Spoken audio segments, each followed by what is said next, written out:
Okay. How do I? Okay. So, all right, we're going to be looking at the structure of the script and how do I decide who to write an IUL for, as well as who to write an IUL with. So let's start. We're going to say we are in an IUL appointment. Okay, so we have an IUL lead. We're following the script. So the question is, through the qualification questions, what's the eligibility, right? So we get to the part of the script of the eligibility. I should pull that up.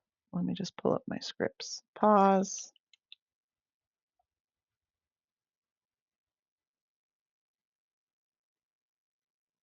Okay, so now we have our eligibility here. Are you married, widowed, single, or divorced? If they're married, better ask them if they're single.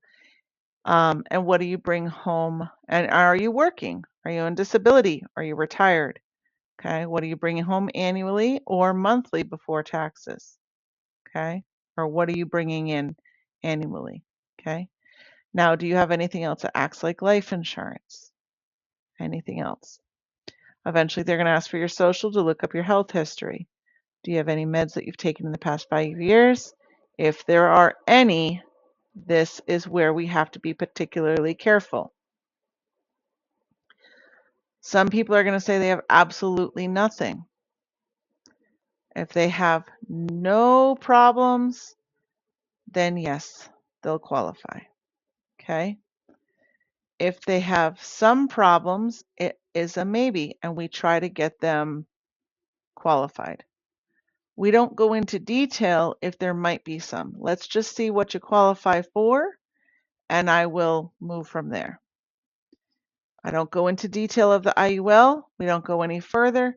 If there's some potential issues, we stop right here and we try to get them qualified. But we say the IUL has very strict requirements. If it doesn't work for you, are you open? Blah, blah, blah, blah. Then you go to see if you can get them qualified. Okay. Now let's say they say they've got a heart attack. You pivot to whole life. Okay. That's easy, right? Anything with a wheelchair, anybody on oxygen, even part-time, doesn't matter. Even if it's prescribed, doesn't matter. I don't use it, doesn't matter. Pivot, say no problem, still qualifying for you for the best possible option available to you.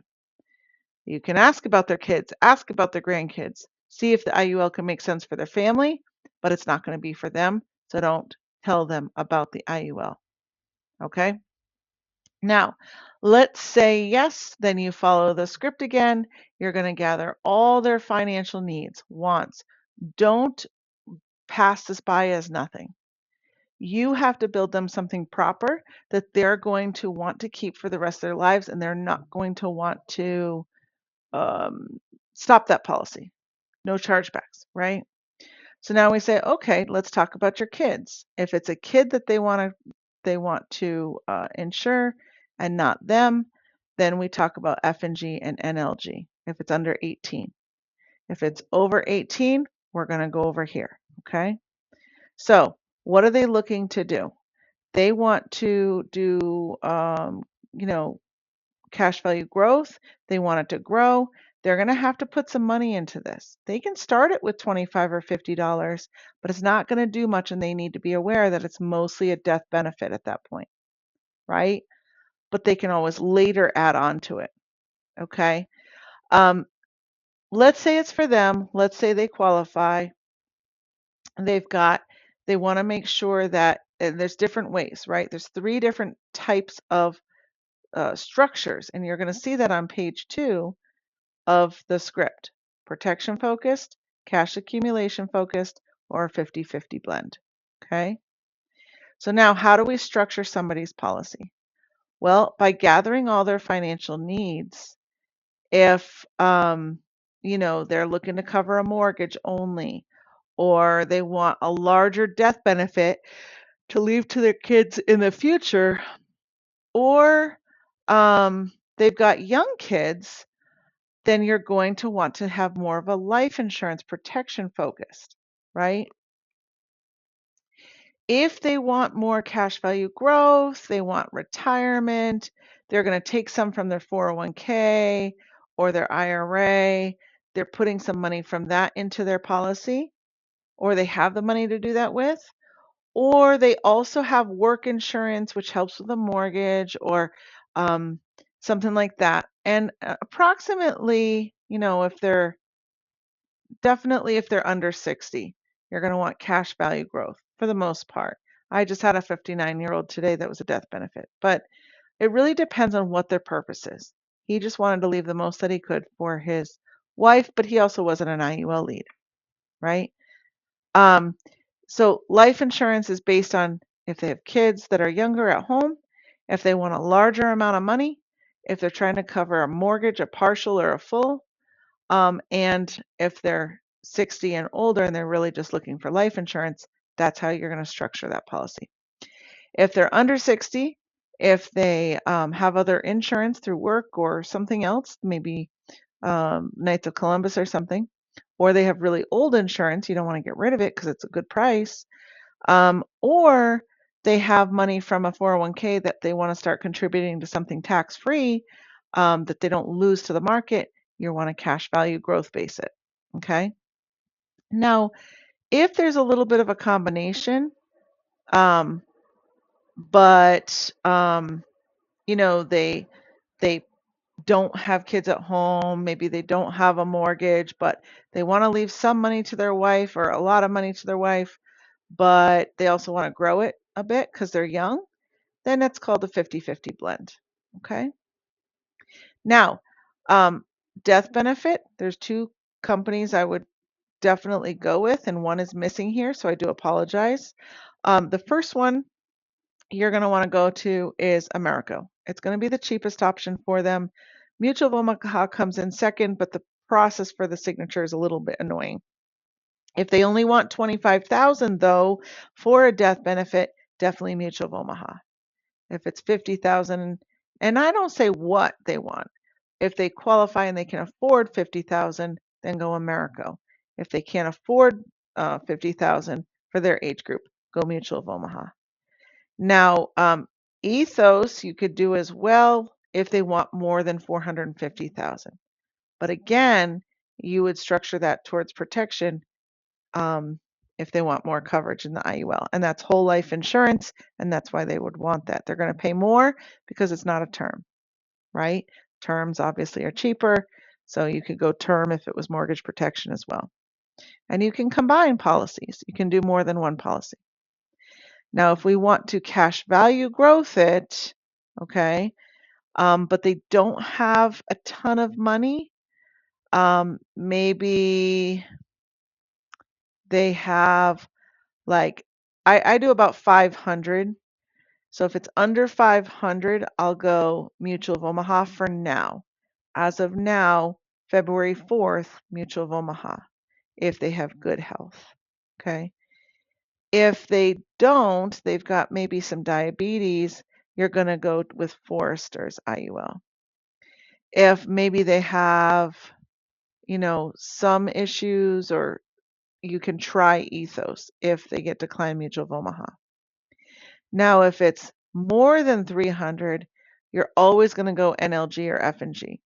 And 500 is actually the number I like to do because this is simplified issue. This is a process. And sometimes it takes only a few days, but most of the time it's longer. So at 500, I would structure the Mutual of Omaha with an IUL E, but not the first one. You want to make sure you can add the extra cash to it. Now, you're always going to look at three different things. You're going to look at Ethos to see what the cost of insurance will be, not the cost of insurance, but the MEC number, as well as the approximate amount of coverage you should put in for $300, for $500. Then you're going to compare the cost of insurance for Mutual of Omaha and Americo if you're just doing life insurance. Okay, and cash value growth as well. Just look at all of them. for example, if they want $300 a month, but they want cash value growth and they're 30, you're going to look in Ethos to see what that number of insurance would be for cash value growth structure. So how do we do that? We log into Ethos. Sorry, I should have logged in. You can pause. Log into Ethos, quote an application, IUL, say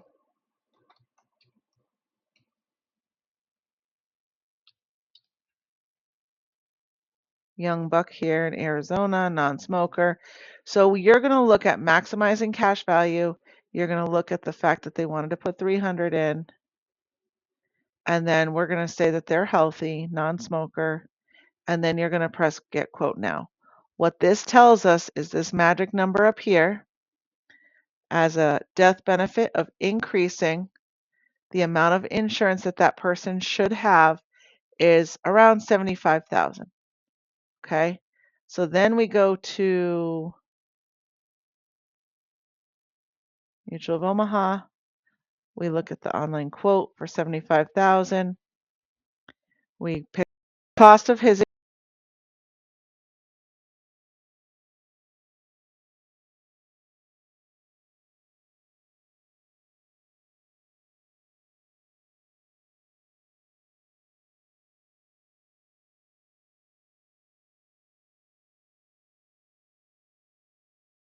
insurance is only $42.06 for Mutual of Omaha.